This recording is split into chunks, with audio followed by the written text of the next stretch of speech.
My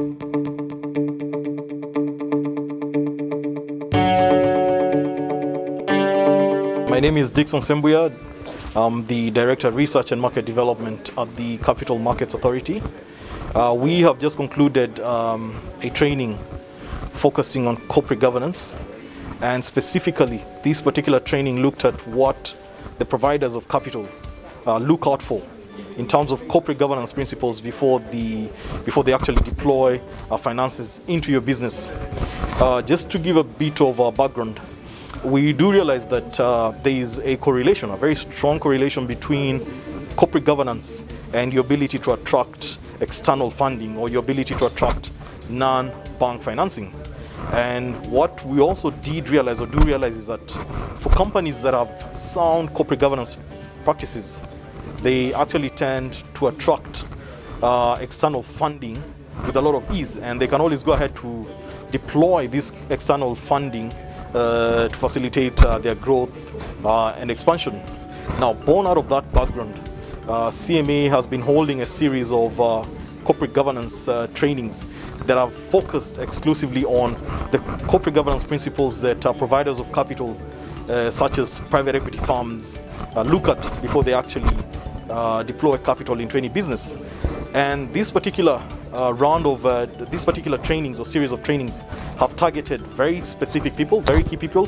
And in this case, they've targeted business owners, they've targeted business founders, they've targeted chief executive officers. Now, these are key decision makers. And this, again, was out of the understanding that once these key decision makers have a grip on the most important corporate governance principles that providers of capital look out for before deploying capital, then that essentially means that they'll be in a better position to actually ensure that the organizations adhere to best practice in terms of corporate governance as a way of being able to attract capital. So over the last 2 days, we've had practitioners drawn from the private equity space. These are providers of capital to companies that are not listed on any exchange, so they provide private capital. We've had two practitioners coming in from the private equity space, and they've shared quite a bit of insights, or a lot of insights, in as far as corporate governance and deployment of capital. And throughout the 2 days, what they've tried doing is that they've tried making corporate governance come alive. They've tried looking at application of corporate governance principles in as far as raising of capital is concerned. So we've had very engaging sessions. They've been really practical sessions. There's been a lot of application. The practitioners have actually been able to share their experiences in terms of, those key principles of corporate governance that they look out for before deploying capital.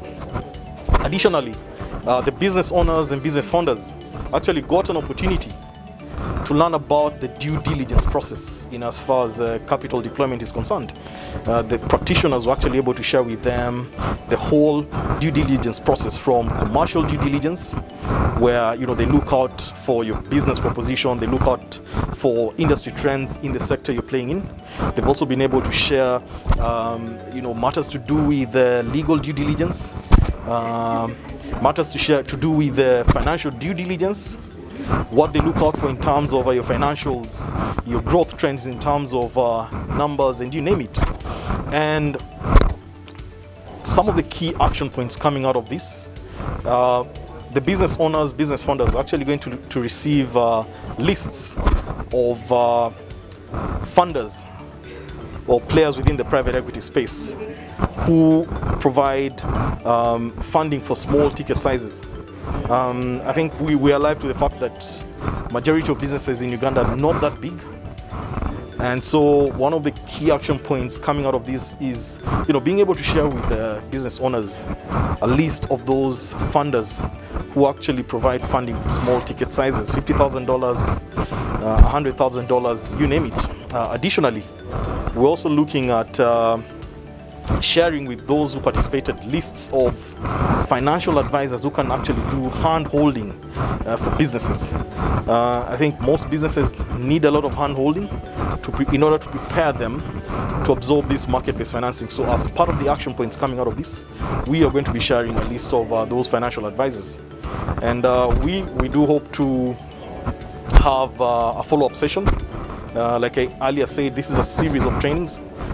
This was the third training, and we do hope to have a similar session in the course of the next calendar year.